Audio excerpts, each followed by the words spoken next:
You're walking through the aftermath of a controlled burn somewhere in the Mountain West, charred stumps, blackened soil, the smell of carbon still hanging in the air, and pushing through the ash line is a wall of purple. Fireweed. Entire colonies of it, reclaiming scorched earth like it was waiting for the fire to leave.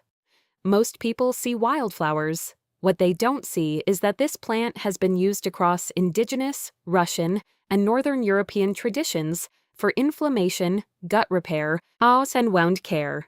And modern analysis confirms it's loaded with polyphenols that rival green tea. That's the pattern. The World Health Organization estimates 80% of the global population still relies on traditional plant medicine as primary health care. Your grandparents knew these plants. Field medics packed them. Pharmacologists now isolate their compounds. One plant on this list was carried by European armies for 5 centuries. Another is the direct ancestor of a drug in your medicine cabinet right now. You've probably never thought twice about a crumbling stone wall.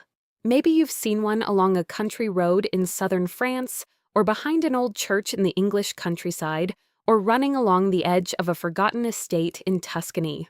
The mortar is flaking, the stone is splitting, and pushing out of every crack is a soft, hairy-leafed plant that most people assume is just nature being messy.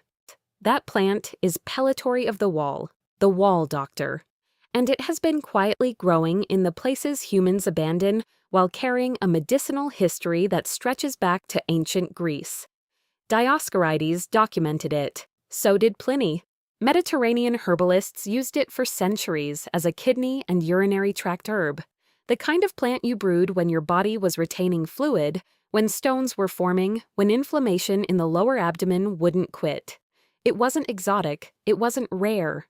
Or it grew in every village that had old stone structures, which meant it grew everywhere.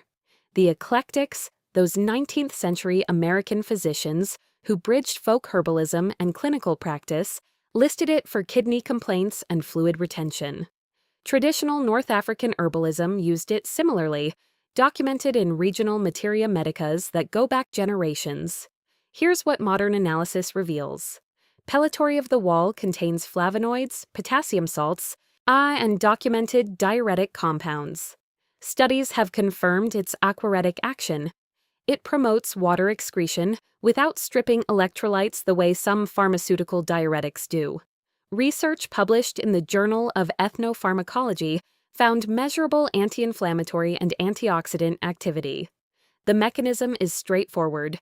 The flavonoid profile supports kidney filtration, while the potassium content helps maintain mineral balance during fluid loss.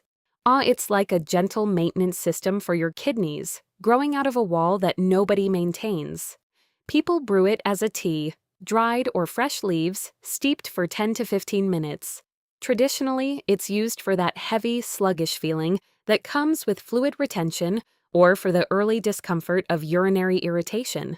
The leaves feel slightly rough, covered in fine hairs that can irritate skin on contact, which is actually a clue to its active chemistry. When you brush against it, you'll feel a mild stinging. Crush a leaf and it smells green, vegetal, faintly mineral, like the stone it grows from. Why did it get forgotten? Because it's literally invisible.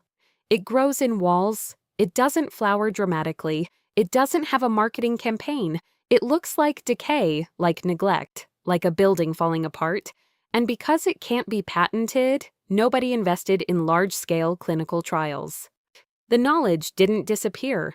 It just stopped being passed down when pharmacy counters replaced village herbalists. Think of it as the plumber of the plant world, unsexy, essential, hiding inside the infrastructure. The wall was never just a wall. It was a dispensary. Now here's a plant that tells you its purpose in its name, if you know where to look. Figwort, the lymph mover, looks like nothing special. It's a tall, square-stemmed plant with small, dark, reddish-brown flowers that even botanists describe as unattractive. It grows in damp woodlands, hedgerows, and shady roadsides across Europe and eastern North America. You'd walk right past it. The flowers are tiny, almost knobby. The leaves are broad and coarsely toothed. It smells unpleasant when crushed, Slightly rank, like something between overripe vegetation and turned soil. And that's precisely why nobody looks at it twice. But here's what figwort carries. Its name comes from fig, the Old English term for hemorrhoids and swollen glands. Because for centuries, European herbalists used it as a primary treatment for lymphatic congestion. In medieval medicine, the doctrine of signatures suggested that plants resembling certain conditions could treat them, and figwort's knobbly little flowers looked like swollen lymph nodes. That's the folk logic. The real power runs deeper. Cherokee healers used a closely related species for skin conditions and swollen glands, completely independently of European tradition. When two medical systems on different continents converge on the same plant for the same purpose, that's not coincidence, that's signal. Modern phytochemistry has identified iridoid glycosides, particularly aucubin and harpagicide, as key active compounds. Harpagicide is the same anti-inflammatory compound found in devil's claw, a plant people pay premium prices for. One review in Phytotherapy Research noted significant anti-inflammatory and analgesic activity in iridoid-rich plants. Figwort delivers these compounds through a package that also includes flavonoids and phenolic acids with antioxidant properties. The mechanism works on inflammatory pathways, reducing swelling, supporting lymphatic drainage, addressing the kind of puffy, stagnant tissue conditions that traditional herbalists described as cold swellings. People use it as a tincture or poultice. Traditionally, it's the plant you reach for when glands are swollen, when skin eruptions suggest sluggish lymph, when the body feels congested in ways that aren't respiratory but systemic. The aerial parts are harvested while flowering. A dried figwort has a bitter, slightly acrid taste, not pleasant, but the kind of bitter that traditional herbalists associate with medicinal action. Why was it forgotten? Because it's ugly, seriously. In an age of Instagram herbalism and beautifully packaged supplements, figwort has no visual appeal. It can't be sold as a pretty tea. It grows in the damp, shaded margins that most people avoid. And because it addresses lymphatic issues, a body system that modern Western medicine largely ignores outside of oncology, the market never developed. It's like having a specialist mechanic who only works on a system that most garages pretend doesn't exist. The mechanic is still there. The system still needs maintenance. You just have to know where to find the shop. If this is already shifting how you see roadside plants, stay with this. It gets more surprising from here. There's a plant growing along every highway median, every construction site edge, every railway embankment in Europe, and much of North America, a scruffy yellow-flowered weed that most people couldn't identify if they tried. Hedge mustard, the singer's plant, is so unremarkable looking that even foragers skip it. It's thin-stemmed, wiry, with small pale yellow flowers clustered at the top and narrow seed pods pressed tight against the stalk. It looks like something that gave up halfway through growing. Touch the leaves and they feel rough, slightly bristly, with a faint mustardy bite if you crush them between your fingers. The smell is peppery, sharp, like arugula's wild, less refined cousin. Here's why it matters. French herbalists didn't call it hedge mustard. They called it herbe au chantre, the herb of the singers. And for centuries in France, it was the go-to remedy for lost voices, hoarseness, and throat inflammation. Opera singers, street criers, clergy. Anyone whose livelihood depended on their voice knew this plant. The great French herbalist Jean-Baptiste Chomel documented it in the early 1700s as a primary treatment for vocal recovery. Traditional European herbalism across England, Germany, and Italy used it similarly. Bronchial complaints, persistent coughs, and the kind of deep chest congestion that doesn't clear with rest alone. Modern analysis shows why.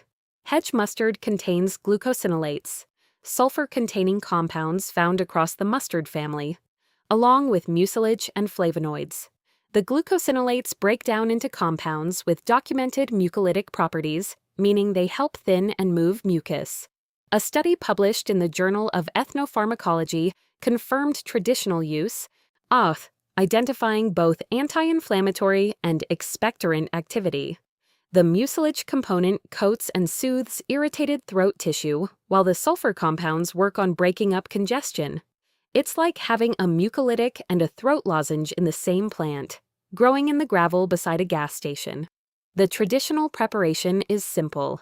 A tea from the fresh or dried aerial parts, sometimes with honey.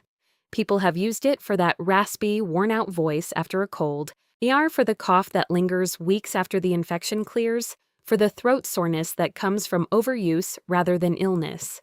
It addresses the mechanical reality of inflamed, mucus-coated vocal tissue. Why forgotten? Because it looks like trash.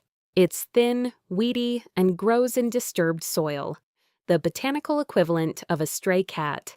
No one cultivates it, no one packages it, and because throat lozenges and cough suppressants are cheap and convenient, the idea of brewing a roadside weed for your voice seems absurd to modern sensibility. But absurd isn't the same as wrong. Every opera house in Paris once kept this weed close. That knowledge didn't become false. It became unfashionable. The roadside still has your cough remedy. It just doesn't come in a box. And now we cross into something older, something that 3 continents used independently, and modern pharmacology is only beginning to confirm. Fumitory, earth smoke, is one of those plants whose name alone tells you something strange is happening. The Latin fumaria comes from fumus terrae, smoke of the earth, because its wispy blue-green foliage looks like smoke rising from the ground when it grows in dense patches. You'll find it in farmland, garden edges, disturbed soils across Europe, on North Africa, and Western Asia. The leaves are finely divided, almost feathery, with a silvery green color that genuinely does look ethereal in morning light. Crush them and the scent is faint, slightly bitter, with an earthy undertone. The small tubular flowers are pink-tipped, delicate, prettier than most medicinal weeds, which makes it even more ironic that it's been treated as a crop pest for generations. 3 traditional medical systems valued this plant, and they valued it for remarkably similar reasons. European herbalists from Dioscorides onward used fumitory as a liver and digestive tonic, specifically for bile flow and skin conditions linked to poor digestion. Ayurvedic medicine documented it as a blood purifier and hepatoprotective agent. Unani medicine, the Greco-Arabic tradition, used it similarly for liver stagnation and skin eruptions. When 3 independently developed medical traditions across 3 continents converge on the same plant for the same organ system, that convergence carries weight that no single study can. Modern research has isolated protopine as a key alkaloid in fumitory. Protopine acts on smooth muscle. It has documented antispasmodic effects on the biliary system, meaning it helps regulate bile flow. This matters because irregular bile flow is connected to a cascade of digestive issues, on from bloating to skin problems. Studies published in Phytomedicine and the Journal of Ethnopharmacology have confirmed hepatoprotective activity and antioxidant effects. One research team described its action as amphocholeretic, meaning it can both stimulate sluggish bile flow and calm overactive bile production, a rare regulatory balance. The flavonoid and alkaloid profile also shows anti-inflammatory activity across multiple pathways. People traditionally use fumitory as a tea or tincture. A short course for digestive sluggishness, skin issues believed to originate from liver congestion, or that heavy, bloated feeling after meals. The taste is notably bitter, the kind of bitter that traditional herbalists read as a direct signal of liver affinity. Why forgotten? Because it's a crop weed, farmers have spent centuries trying to eradicate it. It grows where you plant food, which makes it an enemy of agriculture. And because liver tonic sounds vague to modern ears, and because skin problems get treated with topical creams rather than internal digestive support, the connection fumitory makes between gut health, liver function, and skin clarity seems implausible. Until you realize it's exactly the kind of systems-level thinking that functional medicine is now rediscovering. Fumitory was doing root cause medicine before root cause medicine had a name. Like a diagnostic tool growing in the cornfield, reading the body from the inside out while everyone was focused on the surface. Here's where the pattern locks in. We've seen wall plants, ugly plants, roadside plants, and crop weeds, all carrying documented medicine. Now here's one that isn't even what people think it is. Sweet fern, the trailside wound seal, isn't a fern at all. It's a woody, aromatic shrub that grows in sandy, acidic soils across northeastern North America. Trail edges, pine barrens, roadsides through sandy country, the kind of poor soil where most plants refuse to grow. It's knee-high with long, on deeply lobed leaves that look fern-like but feel leathery and slightly sticky. And here's the first sensory anchor that matters. Crush a sweet fern leaf and the smell hits you immediately. It's resinous, sweet, balsamic, somewhere between bayberry and sage with a camphor edge. That scent is the medicine announcing itself. The Algonquin, Ojibwe, and Potawatomi peoples used sweet fern extensively. It was a wound herb. Crushed leaves applied directly to cuts and abrasions as an astringent poultice. It was a rash treatment, particularly for poison ivy, where the tannin-rich leaves helped dry and calm the blistering reaction. It was brewed as a tea for diarrhea, stomach cramps, and fever. Colonial Americans learned these uses directly from indigenous communities and adopted sweet fern into frontier folk medicine. During periods when manufactured medicines were unavailable in remote settlements, sweet fern was one of the plants that kept people functional. Modern analysis explains the chemistry. Sweet fern is exceptionally rich in tannins, the same class of astringent compounds that make strong tea pucker your mouth. Tannins precipitate proteins on contact, which creates a protective barrier on wounds, reduces bleeding, and has documented antimicrobial effects. The plant also contains triterpenes with anti-inflammatory properties and volatile oils responsible for that distinctive balsamic scent. Research on closely related species in the Myricacea family has confirmed the wound healing and antimicrobial potential of these compound classes. A study in the Journal of Ethnobiology and Ethnomedicine documented the breadth of traditional Algonquin use and noted the phytochemical basis supporting it. The practical application is direct. On the trail, aren't a crushed sweet fern leaf applied to a scrape or shallow cut axe as a natural astringent bandage, tightening tissue, reducing bleeding, and providing a mild antimicrobial layer. Brewed as tea, it addresses loose bowels and mild stomach upset. The preparation is uncomplicated, the plant is abundant in its range, and the effects are fast enough to matter in a field situation. Why forgotten? Because it requires wild places. Sweet fern doesn't grow in gardens. It doesn't transplant well. It lives in the sandy, nutrient-poor soils that development either paves over or ignores. And because it's regionally specific to northeastern North America, it never entered the global herbal commerce that kept plants like chamomile or ginger in cultural memory. It's the first aid kit that only works if you go outside, which is exactly where most people stopped going. Think of sweet fern as an emergency room that only opens when you walk into the woods. The door's always been there. You just have to step through it. Now that you see the pattern, dismissed appearance versus documented power, things escalate from here because we're moving into plants that don't just quietly help. They have histories that'll make you wonder why you were never told. If you're starting to realize that the green world around you carries more power than you were taught, stay with this. Because the plants in this next section aren't just useful. They're backed by the kind of documentation that makes you question why they aren't household names. Teasel, the joint restorer, stands in fields and roadsides like a medieval weapon. It's tall, spiny, with a distinctive egg-shaped flower head covered in stiff bracts that curve upward like tiny hooks. Historically, on those seed heads were literally used to card wool, to tease fibers apart, which is where the name comes from.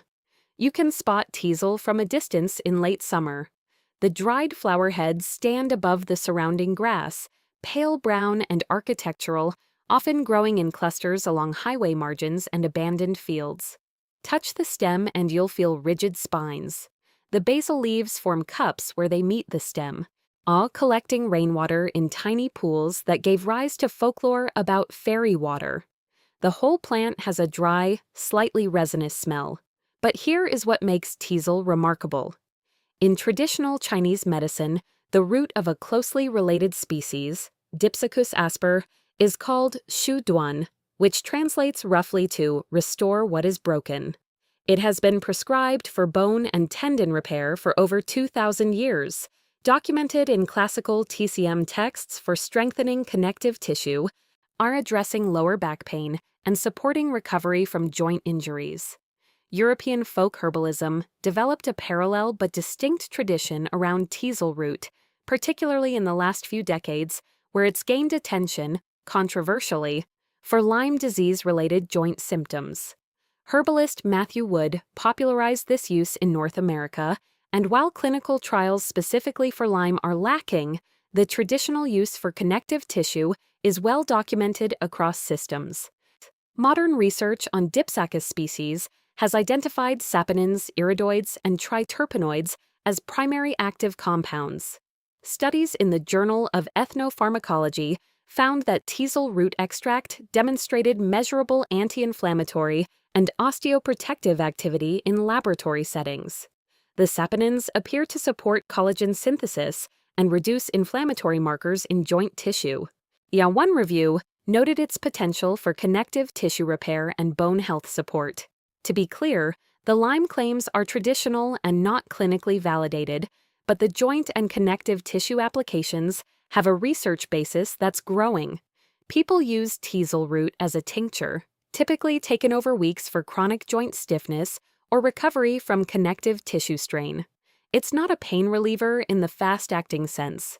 It's more like a slow rebuilding agent, the kind of support that addresses why a joint hurts rather than just masking the sensation. Why forgotten in the West? Because TCM knowledge of shu duan never fully crossed into European herbalism until recently, and because teasel's primary cultural identity in the West was industrial, wool processing, not medicinal. The healing was hidden behind the function. And because joint pain gets treated with anti-inflammatories that work in 30 minutes, the idea of a slow-acting connective tissue rebuilder feels archaic. But archaic sometimes means 2,000 years of clinical observation. It's like having a structural engineer growing by the highway, while everyone just takes painkillers for the cracks in the foundation. And if a joint restorer growing by the highway doesn't shift your thinking, try this. A plant that was simultaneously a wound herb, a cheese-making ingredient, and a mattress stuffer. Ladies' bedstraw, the blood stancher, is a delicate, sprawling plant with whorls of narrow leaves and clusters of tiny, bright yellow flowers that smell distinctly of honey when fresh. You'll find it in meadows, grassland edges, and dry roadsides across Europe and parts of North America. The whole plant has a sweet, almost coumarin-like scent when dried, warm and hay-like, which is exactly why people stuffed it into mattresses and pillows for centuries. The texture is fine and almost feathery. The stems are thin enough to bend without breaking. The medieval dual function is what makes ladies' bedstraw fascinating. On one hand, it contains enzymes that curdle milk. It was used throughout Scandinavia and Britain to make cheese, giving certain traditional cheeses their yellow color. On the other hand, it was a wound herb. Celtic and Scandinavian healers used it to stop bleeding from cuts and lacerations, applying crushed flowering tops directly to wounds. The name bedstraw comes from its use in mattresses, but legend holds that it was the straw in the manger of the Nativity, a folk association that elevated its cultural status across Christian Europe for centuries. Modern phytochemistry identifies coumarins, flavonoids, and anthraquinones in ladies' bedstraw. The coumarin derivatives are particularly interesting. In proper doses, they have documented effects on vascular integrity and blood flow regulation. Flavonoid content supports anti-inflammatory and antioxidant activity. Research in phytoterapia documented antimicrobial properties in Galium species, while studies on the broader coumarin class show wound healing support through improved microcirculation. The astringent tannins explain the traditional bleeding control application. Protein precipitation on wound surfaces creates a natural biological bandage. The traditional use is topical. Crushed fresh herb applied to shallow wounds, or dried herb brewed into a wash for skin irritation. Internally, it was occasionally used as a mild diuretic tea. Why forgotten? Because synthetic coagulants and modern wound care made botanical blood stanching obsolete in clinical settings. And because ladies' bedstraw's primary surviving identity is ornamental, a pretty wildflower for meadow gardens, the medicinal history was pruned away.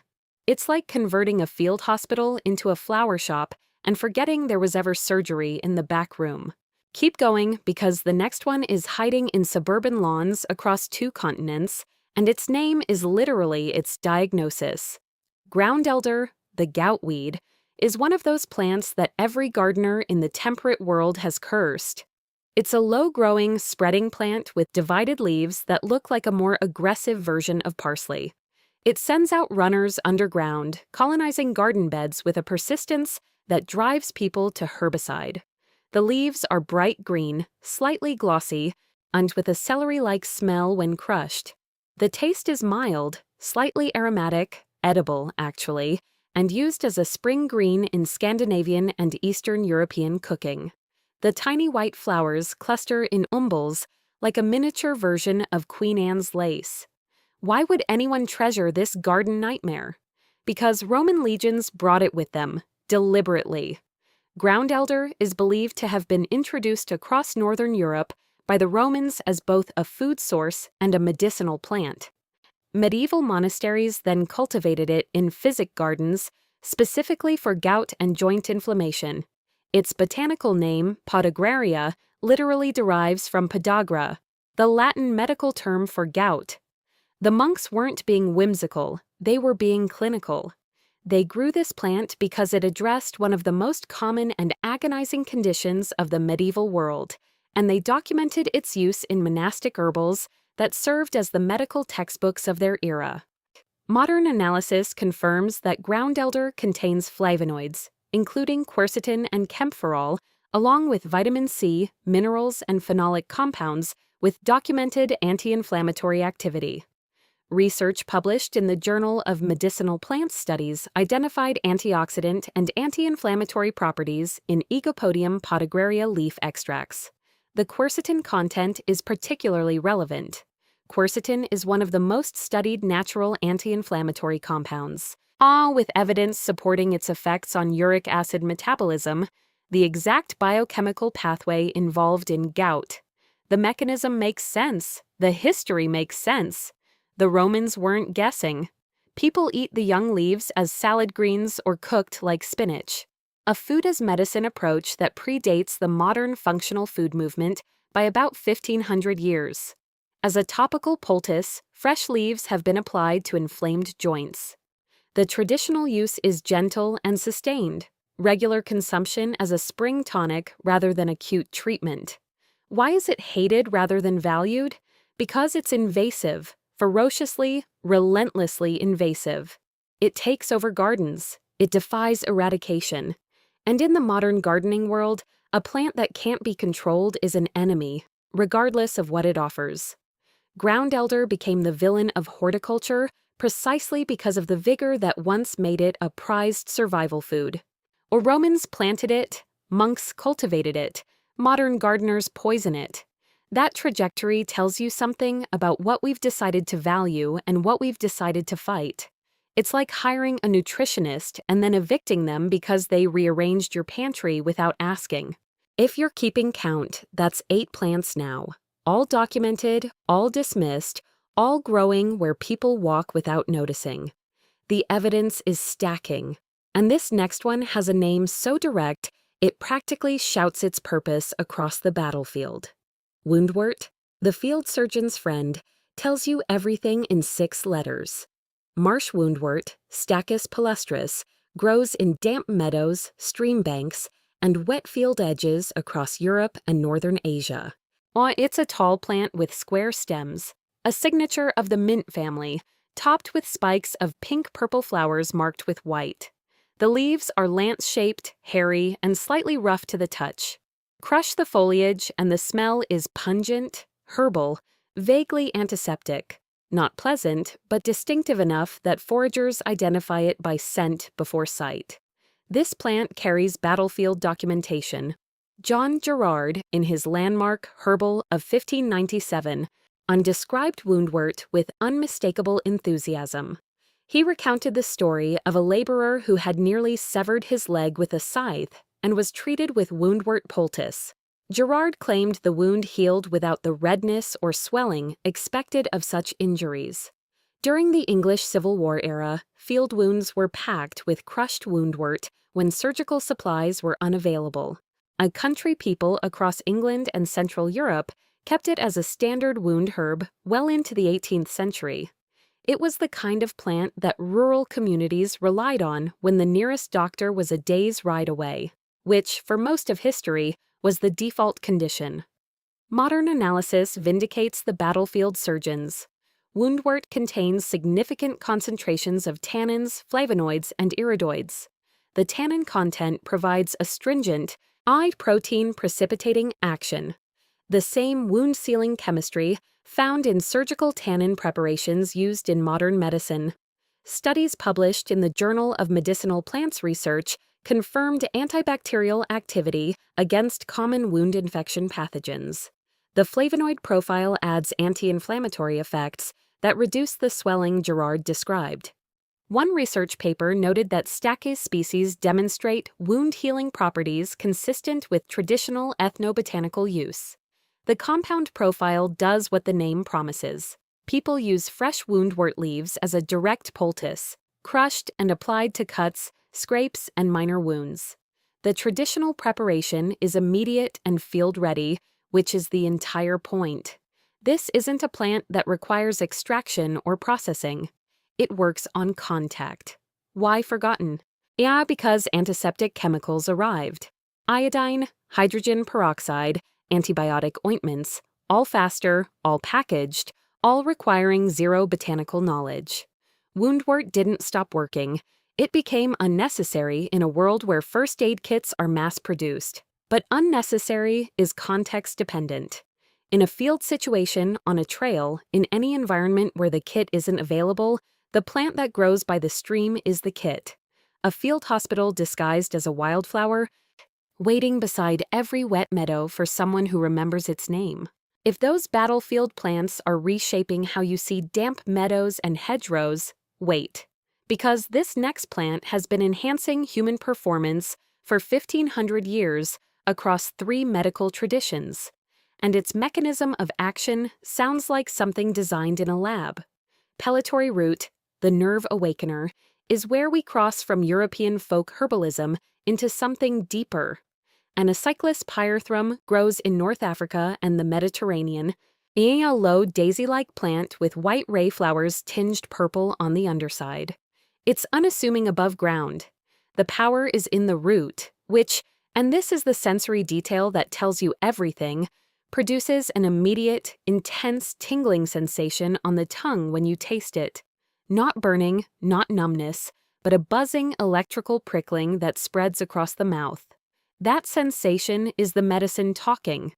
Ayurvedic medicine has used pellitory root as akarkara for at least 1,500 years. It's classified as a nerve stimulant and rejuvenative, prescribed for oral pain, neurological weakness, cognitive sluggishness, and as a bioavailability enhancer, meaning it was believed to make other herbs more effective when taken alongside them. Unani medicine, the Greco-Arabic tradition practiced across the Islamic world, documented identical uses. North African herbalists featured it prominently. When you see 3 geographically separated medical systems converge on the same plant for nerve stimulation and oral health, the pharmacology is doing something real. Modern research confirms the presence of alkylamides, the same compound class that gives echinacea its tongue-tingling effect, but in higher concentration. These alkylamides interact with nerve receptors and inflammatory pathways. Studies published in the Journal of Ayurveda and Integrative Medicine documented improved cognitive parameters and nerve-stimulating effects in animal models. Research into its bioavailability-enhancing properties, the idea that it makes other compounds absorb better, has shown measurable effects on drug absorption in preliminary studies. The mechanism appears to involve increased blood flow to mucosal tissues and enhanced nerve conduction at peripheral receptor sites. People use pellitory root traditionally as a tincture, as a chewing herb for toothache and oral pain, or as an addition to other herbal formulas to enhance their uptake. It's the herb that turns up the volume on the rest of the pharmacy. Why forgotten? Because synthetic nerve stimulants and analgesics dominated modern markets. Because the sourcing is primarily North African and Mediterranean, limiting commercial availability. And because bioavailability enhancer is a concept that only recently entered Western health vocabulary, Ayurvedic practitioners have been using this principle for a millennium and a half. The knowledge was always there. The framework to appreciate it wasn't. Pellitory root is like discovering that an amplifier existed before anyone realized the signal was too quiet. If this is blowing your mind, if you're realizing how much knowledge has been sitting in traditional systems while modern culture looked the other way, share this with someone who needs it. This isn't just content, it's a reclamation. Now, here's a plant that lost its entire identity to gardening aesthetics. Most people know creeping jenny or moneywort as a ground cover, those cascading green leaves with coin-shaped foliage that spill over hanging baskets and garden walls. Lysimachia numularia is sold at garden centers as an ornamental. The leaves are round, bright green, and grow in opposing pairs along trailing stems that can spread several feet. Step on them, and they feel succulent, slightly fleshy. The tiny yellow flowers are surprisingly bright when they bloom, like small golden cups nestled against the leaves. There's no strong scent, just a faint green freshness. What the garden center label doesn't tell you: Central European herbalists used this plant for centuries as a wound herb and respiratory support.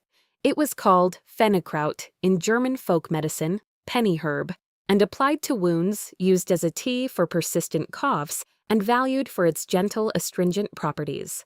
Austrian and Swiss alpine herbalism featured it for lung and bronchial complaints. Rural healers in the Carpathian Mountains documented its use in poultice form for slow-healing wounds and skin ulcers. Modern analysis reveals tannins, flavonoids, and saponins in creeping jenny. The tannin content explains the astringent wound-healing application, the same protein-precipitating action we've seen in woundwort and sweet fern. The saponins contribute a mild expectorant effect, supporting the traditional respiratory use.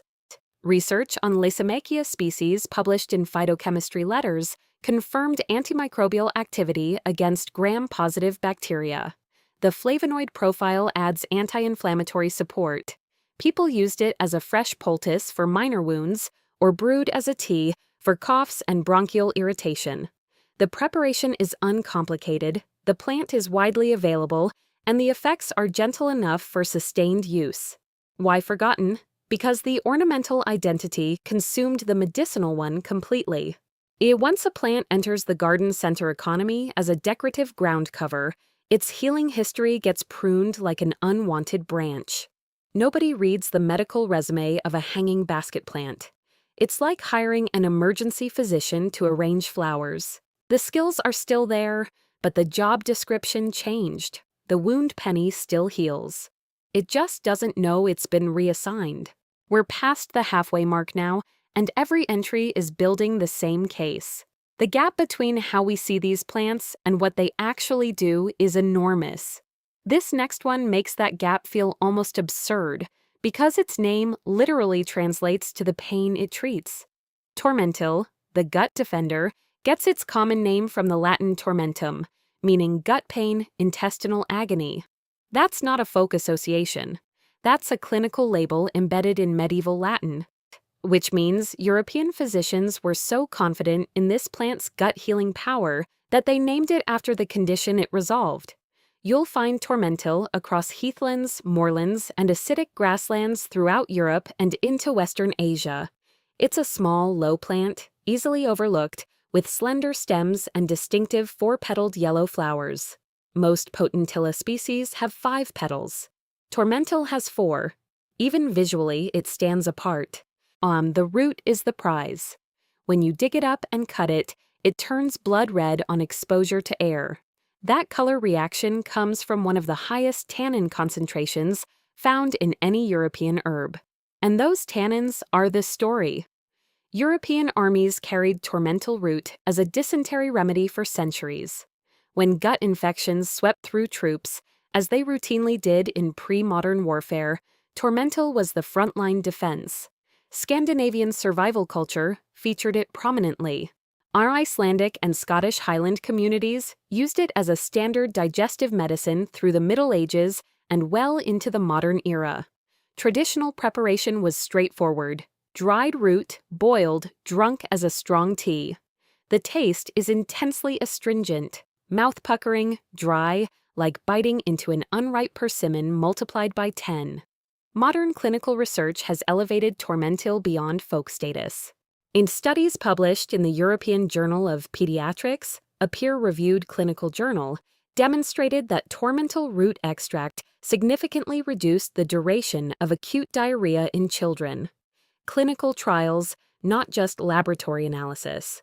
One review described it as a well-documented astringent with clinically significant anti-diarrheal activity. The mechanism is powerful in its simplicity. The tannins bind to proteins in the gut lining, ours creating a protective barrier that reduces inflammation, slows fluid loss, and inhibits bacterial adherence. It's like applying a sealant to the interior wall of a leaking pipe. People use tormentil as a root tea or tincture for acute digestive disturbance, the kind of gut disruption that comes from travel, food reactions, or mild infection. It's not gentle, it's not subtle.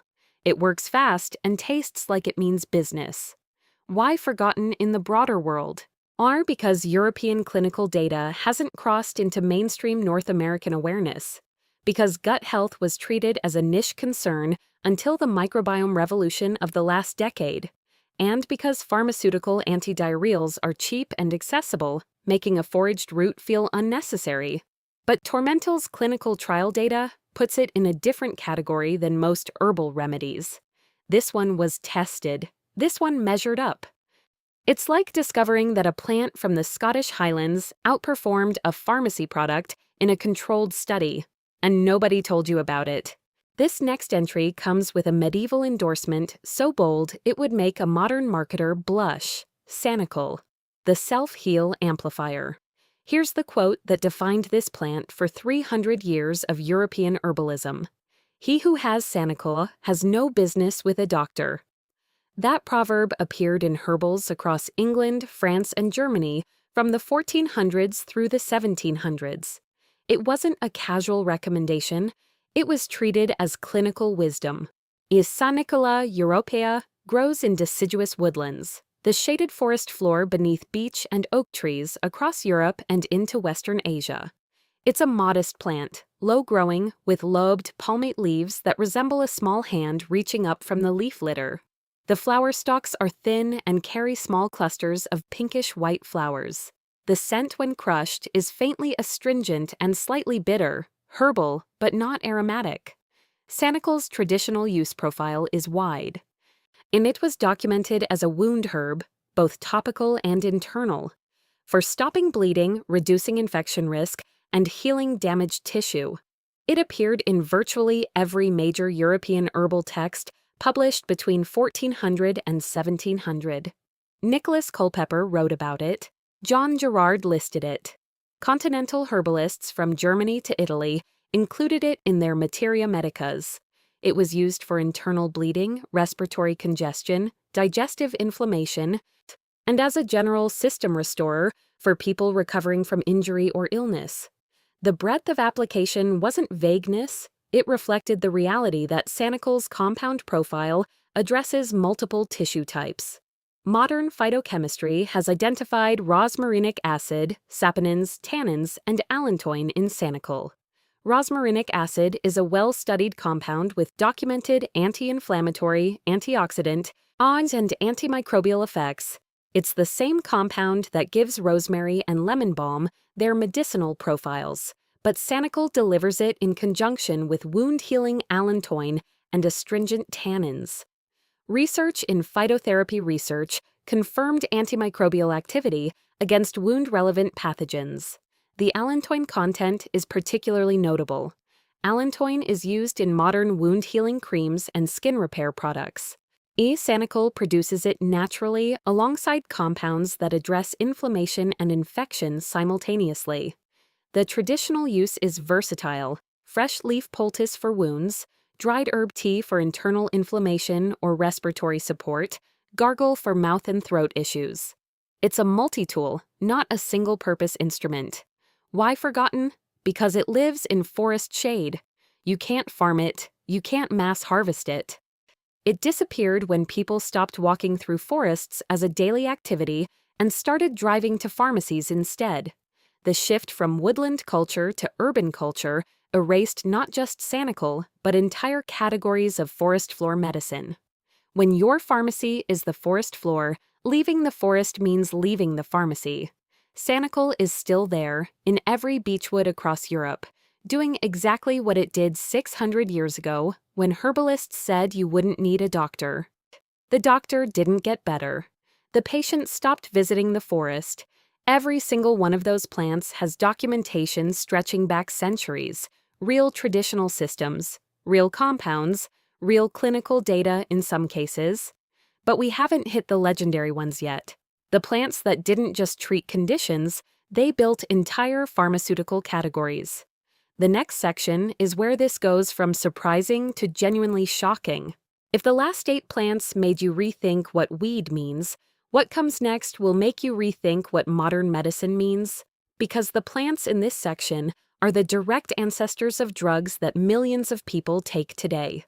This is where ancient herbalism and pharmaceutical history converge in ways that most people have never been told. Rauwolfia, the blood pressure ancestor, is a shrub that grows in the Indian subcontinent. In its glossy green leaves and small white flowers, giving no outward indication of the pharmacological revolution it triggered. In the forests of India, it's an evergreen understory plant, modest, unremarkable to the untrained eye. The leaves are smooth and somewhat leathery. The root, where the power concentrates, has a bitter, slightly woody taste and a faint, earthy scent that deepens when dried. But here's what makes Rauwolfia one of the most consequential plants in medical history. Ayurvedic medicine documented it as sarpagandha, literally snake-scented root, at least 3,000 years ago. It was prescribed for conditions we now recognize as hypertension, anxiety, psychosis, and as a treatment for snakebite. Classical Ayurvedic texts described its use for moon disease, the ancient term for insanity, and for the restless, agitated heat that accompanied what we'd call cardiovascular strain. Are 3 millennia of documented therapeutic use in one of the world's oldest continuous medical traditions. Not folk guesswork. Systematic clinical observation refined over generations. Then, in 1952, everything changed. Dr. Rustam Jal Vakil published a landmark paper in the British Heart Journal documenting Rauwolfia's effects on blood pressure, effects that Ayurvedic physicians had been observing for centuries. Western pharmacologists isolated reserpine from the root, and it became the first widely prescribed antihypertensive drug. Before reserpine, Western medicine had limited options for managing high blood pressure. After reserpine, an entire pharmaceutical category was born. Reserpine remains on the World Health Organization's list of essential medicines to this day. One plant, one root, one ancient tradition that modern science finally measured and confirmed. The mechanism involves reserpine's action on catecholamine storage. It depletes norepinephrine and serotonin from nerve terminals, reducing sympathetic nervous system activity and lowering blood pressure. It was also used as an early antipsychotic, contributing to the development of psychopharmacology as a discipline. From a single plant root used by village healers came two categories of Western medicine: antihypertensives and antipsychotics. Why did the plant itself get forgotten while its derivative became famous? Because synthetic alternatives with more targeted action and fewer side effects eventually replaced reserpine as a first-line treatment. The drug surpassed the plant. But the drug only existed because an Ayurvedic practitioner looked at the root and understood something that Western pharmacology took 3,000 years to measure. Rauwolfia is like the architect whose blueprints built the building, then whose name was removed from the cornerstone. The building still stands. The blueprint was always the plant. That was one ancient tradition proven right by modern pharmacology. This next one doubles down because a single plant from ancient Egypt didn't just inspire one drug class. It inspired two. Kella, the breathing opener, grows in the Nile Delta and across the Mediterranean basin. Ami visnaga is an umbelliferous plant related to carrots and parsley, with finely divided leaves and dense clusters of tiny white flowers arranged in wide, flat umbels. Dried, the flower stalks stiffen into rigid, toothpick-like structures that are still sold in Egyptian markets as dental picks. The whole plant has a faint, slightly sweet, anise-adjacent scent. The seeds are small and ribbed, and this is where the chemistry concentrates. Ancient Egyptian physicians used Kella for kidney stones and for easing the spasms of colic, documented in texts that parallel the Ebers Papyrus era, one of the oldest medical manuscripts in existence. The seeds were brewed and drunk to relax smooth muscle, reduce urinary pain, and open constricted passages. For thousands of years, this use continued across North African and Middle Eastern traditional medicine, a steady through-line of therapeutic application. Then, in the mid-20th century, Egyptian physician Dr. Gamal Mustafa began investigating Kella's traditional respiratory use. The observation that people who drank Kella tea seemed to breathe easier during asthma attacks. He isolated the compound Kellan and documented its bronchodilatory effects. This discovery cascaded into two separate pharmaceutical developments. First, researcher Roger Altunian, himself an asthma sufferer, modified Kellan's chemical structure and developed cromolyn sodium, which became one of the most important preventive asthma medications of the 20th century. Second, other chemists working from Kellan's structure developed amiodarone, a cardiac antiarrhythmic drug that remains a cornerstone of cardiology today. Let that sink in. One plant from ancient Egypt, two separate drug classes, one for respiratory medicine, one for cardiac treatment, both tracing their chemical lineage directly to a seed that traditional healers had been brewing as tea for millennia. One researcher studying Kella described the discovery as modern pharmacy catching up to ancient observation. The Kellan compound works by inhibiting mast cell degranulation and relaxing smooth muscle, the exact pharmacological effects that traditional use described in plain language centuries before anyone knew what a mast cell was. People still use Kella traditionally in North Africa and the Middle East, brewed from seeds for kidney discomfort and respiratory tightness. What the evidence base for the isolated compounds is robust. The whole plant evidence is primarily traditional. Why forgotten as a plant? Because the drugs it inspired made it commercially irrelevant.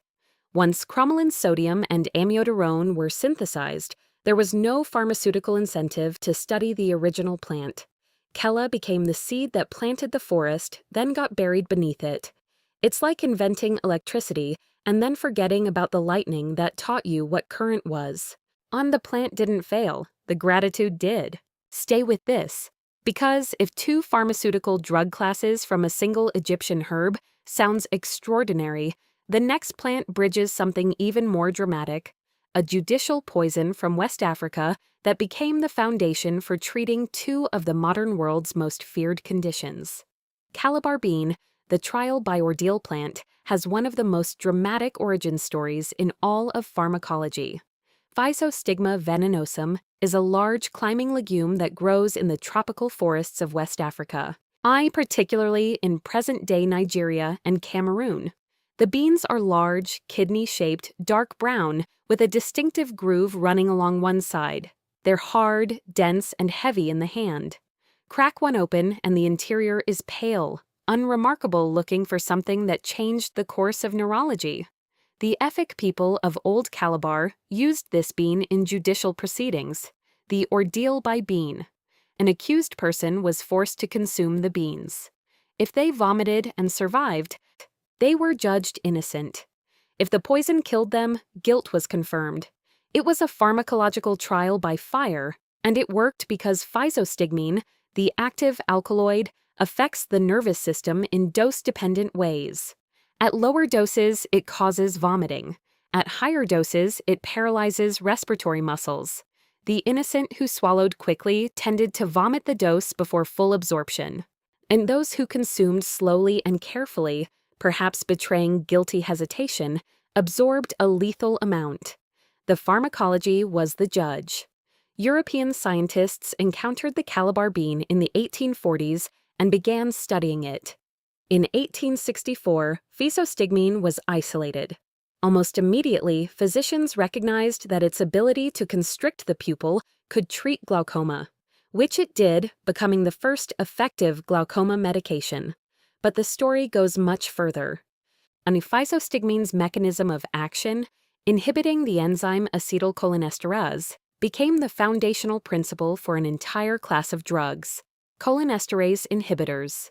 These drugs are now used to treat Alzheimer's disease, myasthenia gravis, and other neurological conditions. Donepezil, rivastigmine, galantamine, the drugs that millions of Alzheimer's patients take today, all trace their pharmacological principle to a judicial poison from a West African climbing vine. One clinical pharmacology text described physostigmine's discovery as a watershed moment in neurological therapeutics. This plant must be flagged with extreme clarity.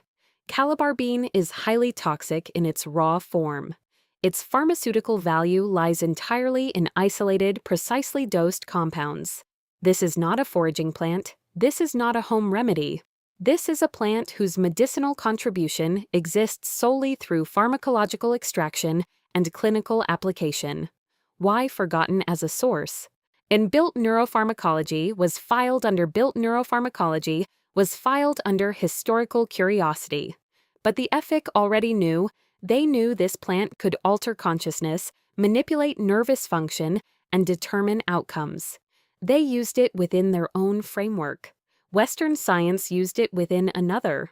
The plant bridged both worlds, and both forgot to credit the bridge. If you've made it this far, you understand something now. The gap between what grows wild and what fills pharmacy shelves isn't a gap in power. It's a gap in memory. And this next entry is one of the most compelling examples of that gap, because modern autoimmune medicine is still learning from a Chinese vine that traditional healers have been using for generations. Thunder God vine, the autoimmune silencer, sounds like something from mythology, and its traditional Chinese name, Oi Lei Gong Teng, literally translates to Thunder God vine, a designation that reflects both reverence and caution. Tripterygium wilfordi grows in southern China and parts of Southeast Asia, a woody climbing vine with small white flowers and 3-winged seed pods. The root bark is the part used medicinally. It's not a friendly-looking plant. The bark is rough, fibrous, and the plant has an almost aggressive growth habit, twisting around support structures with visible determination. Traditional Chinese medicine has used Thunder God vine for autoimmune and inflammatory conditions for centuries: rheumatoid arthritis, systemic lupus, chronic skin inflammation. The approach was always cautious because traditional practitioners recognized its toxicity and developed precise preparation methods to reduce harm while retaining benefit. It was never a casual remedy. It was the heavy artillery, prescribed when other approaches failed.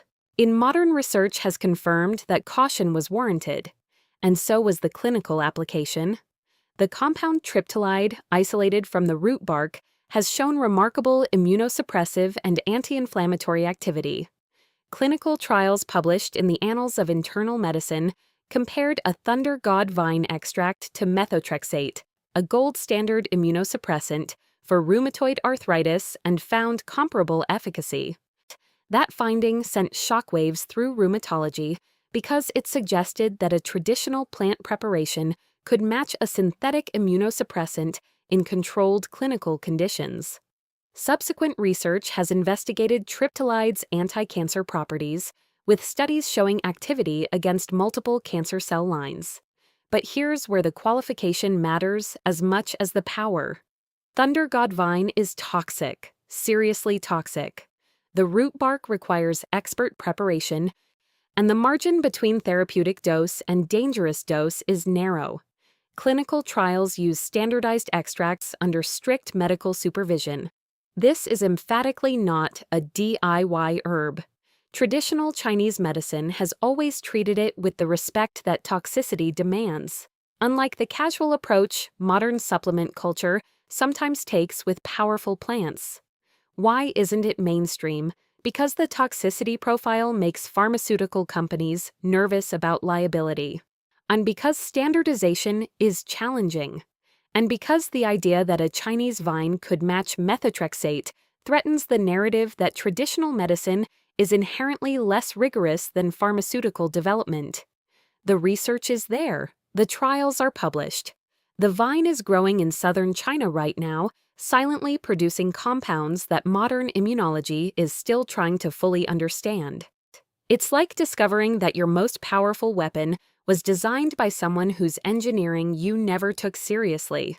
And now, a plant that won't just shift your understanding of pharmacy, it'll shift your understanding of landscape.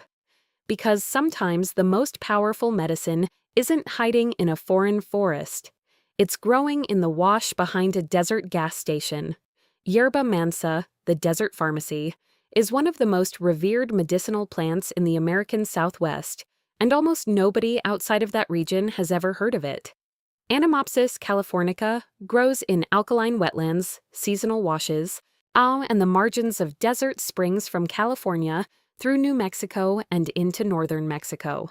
It's a low-growing perennial with thick, aromatic leaves and a distinctive conical flower head surrounded by white bracts that look like petals. The whole plant is aromatic. Break a leaf and the smell hits you with camphor, eucalyptus, and pepper all at once. The root, when you dig it, is fibrous, dark, and intensely fragrant. The taste is sharp, medicinal, and warming.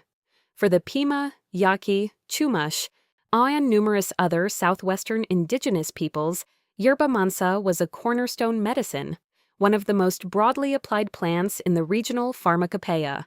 It was used for mucosal inflammation, sore throats, sinus congestion, stomach lining irritation, urinary tract discomfort. It was applied to wounds and skin infections. It was gargled, brewed, soaked, poulticed, and dried for later use. The Spanish name translates loosely to gentle herb or herb of the Manso people, reflecting both its character and its cultural significance. Ethnobotanist Michael Moore, one of the most respected herbalists of the American Southwest, described yerba mansa as perhaps the most useful herb of the desert. Modern analysis has identified methyluginol, thymol, piperitone, and other volatile terpenoids in yerba mansa. In thymol, the same antimicrobial compound found in thyme and used in commercial mouthwash products, provides documented antiseptic and anti-inflammatory activity. Research in the Journal of Ethnopharmacology validated antimicrobial effects against multiple bacterial strains. The compound profile explains the breadth of traditional application, anti-inflammatory, antimicrobial, astringent, and mucosal soothing properties all in one root. People use it as a tea for sore throats and digestive mucosal irritation, as a gargle for oral inflammation, and as a topical wash for slow-healing skin conditions. The preparation methods are simple and have been consistent across centuries of southwestern use. Why unknown? Because yerba mansa is bioregionally specific. It grows only in the arid American Southwest and northern Mexico. It never entered the global herbal trade routes that made plants like chamomile and ginger world famous. Its reputation remained local, immensely respected within its range, invisible outside of it. It's the most powerful medicine in the desert, known to everyone who lives there and nobody who doesn't. An entire pharmacy growing in a dry wash, serving communities for centuries while the rest of the world never received the message. Those plants didn't just inspire home remedies, they built pharmaceutical empires. They matched synthetic drugs in clinical trials. They gave rise to entire medical categories, and the plants are still here, still growing, still producing the same compounds that researchers are spending millions to study. But here's what this whole list has been building toward. Not just individual plants, not just compound names and study citations, something bigger. The realization that the distance between an indigenous healer's knowledge and a pharmaceutical laboratory's output is often one step, not the gulf we've been led to imagine. And no plant proves that more completely than this one. Sangre de Drago, the liquid bandage tree, is the convergence point. The place where ancestral knowledge, ethnobotanical investigation, and FDA-approved pharmaceutical development form a single, unbroken line. Croton leclerc grows in the Amazon basin, a fast-growing tree that can reach 60 feet. The bark is unremarkable, the leaves are heart-shaped. But slice into the trunk and what flows out is startling. A thick, dark red latex that looks exactly like blood. That's the name. Sangre de Drago, dragon's blood. The Shuar, Quechua, and other Amazonian indigenous peoples have applied this red latex directly to wounds for centuries. Cuts, insect bites, abrasions, ulcers. The liquid dries into a flexible, protective film over the wound, sealing it from infection while promoting healing beneath. It was also consumed internally for gastrointestinal ulcers, diarrhea, and gut inflammation. The application was immediate and intuitive. Cut the tree, collect the latex, apply it to the body. The wound closes, the gut calms. The knowledge was passed between generations without interruption.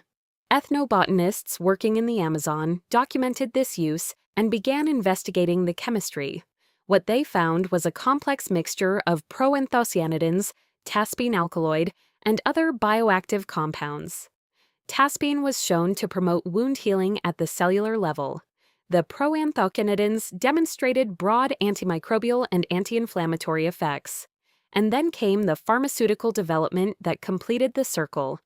In 2012, the U.S. Food and Drug Administration approved crofelemer, sold under the brand name Mytesi, for the treatment of HIV-associated diarrhea.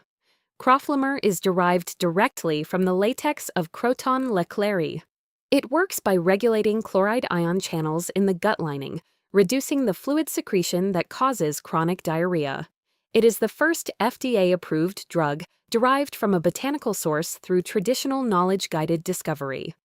Indigenous use to ethnobotanical documentation to phytochemical analysis to clinical trials to FDA approval. The full pipeline. From a tree in the Amazon to a pharmacy in the United States, with the knowledge of forest-dwelling healers as the starting point. Let that register. The people who lived with this tree, who cut its bark and trusted its red flow to heal their wounds and calm their guts, they weren't guessing. They were conducting a multi-generational clinical observation that pharmaceutical science validated with modern methodology and federal regulatory approval. The evidence levels are different. The observation was the same. Sangre de Drago should be understood in context. The FDA approval validates the isolated compound through a specific pathway. Raw latex use remains traditional and hasn't undergone the same regulatory process, but the connection is undeniable. The tree's medicine became the drug's medicine. The healer's knowledge became the chemist's starting point. Why isn't this story better known? Because the narrative of drug development prefers to start in the lab. Because acknowledging that a rainforest community's traditional practice led directly to an FDA-approved pharmaceutical challenges comfortable assumptions about where expertise lives. It's like discovering that the blueprints for a skyscraper were drawn by someone who builds with wood, and the skyscraper still stands, exactly as they described. And now, the final entry. Not the most powerful plant on this list, and not the most historically dramatic, but the one that brings the mission home, because it forces you to look at a birch forest and see something you've never seen before. Chaga, the black gold of the birch forest, isn't technically a plant. It's a fungus, Inonotus obliquus, and it bridges the plant and fungal kingdoms in ways that traditional healers have always understood but modern categories struggle with. Chaga grows as a parasitic conch on birch trees across Siberia, Russia, Scandinavia, Canada, and the northern United States. It looks like a chunk of burnt charcoal stuck to the side of a white birch trunk. Black, rough, cracked, irregular. Most people who see it assume the tree is damaged or diseased. The exterior is hard, almost rock-like. Break it open and the interior is a rich golden brown, cork-textured, with a faint earthy smell like damp forest floor mixed with vanilla. The Khanty people of western Siberia, indigenous reindeer herders of the taiga, used chaga as a primary health tonic for centuries. It was grated into hot water and drunk daily, a practice so embedded in Khanty culture that it functioned as their equivalent of tea. Across Siberia and into Scandinavia, chaga was documented for digestive support, immune strengthening, and general vitality. But the moment that brought chaga into broader awareness was literary. Alexander Solzhenitsyn's 1968 novel Cancer Ward includes a passage about a doctor who observes that Russian peasants who drank chaga tea had lower cancer rates than the general population. That passage, rooted in actual Soviet-era epidemiological observations, sparked scientific interest that continues today. Modern research has identified a remarkable compound profile in chaga. I-betulinic acid, derived from the birch host tree, has demonstrated anti-tumor activity in multiple cell studies. Chaga's polysaccharides, particularly beta-glucans, show documented immunomodulatory effects. They appear to upregulate certain immune responses while moderating overactive inflammation. The ORAC score, a measure of antioxidant capacity, ranks chaga among the highest of any natural substance tested. Studies published in the International Journal of Medicinal Mushrooms and the World Journal of Gastroenterology have documented anti-inflammatory, antioxidant, and immunostimulatory activity. But the qualification must be stated clearly. Most chaga research is preclinical, cell studies and animal models, not large-scale human clinical trials. The anti-cancer observations are promising but unproven in clinical settings. Chaga is not a cancer treatment. What the research supports at this stage is significant immunomodulatory and antioxidant activity. Enough to explain why Siberian communities that consumed it daily appeared to experience certain health advantages, but not enough to make definitive therapeutic claims. People prepare chaga by simmering chunks or ground powder in hot water for extended periods.